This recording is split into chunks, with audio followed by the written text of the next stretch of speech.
opportunity arose, he would properly introduce his father to his wife's family. Although the middle-aged man was still a bit sad, he could only accept his son's explanation. Soon after, the middle-aged man returned to the countryside. He planned to continue growing vegetables to make money. One day, he casually heard from the village head that his daughter-in-law had already given birth to a son. He had a grandson now. He was both happy and bitter. He was happy because he could finally be a grandfather, but also bitter because even the village head knew this, and he was the last one to know. When he got home, the middle-aged man immediately called his son. As soon as the call connected, he angrily questioned him. Why hadn't he told him about the wedding and the birth of his son? But his son remained calm. He patiently explained the reason.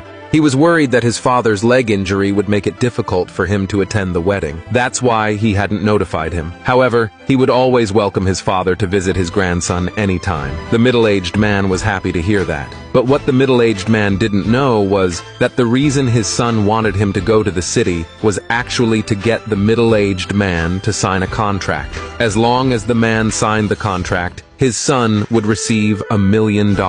At this moment, the middle-aged man was excitedly packing things up. He wanted to bring many things to visit his daughter-in-law and grandson. But at that moment, a handsome male CEO arrived at the middle-aged man's dilapidated home. He immediately hugged the middle-aged man as soon as he entered. It turned out that the male CEO had been saved by the middle-aged man when he had fallen into the water as a child. The middle-aged man had seen him and rescued him. Now the male CEO was successful in his career. As soon as he returned to the country, he rushed to find the middle-aged man to repay the favor from back then. He offered to take the man to live in the city center. The middle-aged man was deeply touched after hearing this, but still, he refused the CEO's help. The reason was that he was doing well now, and he was planning to visit his daughter-in-law and grandson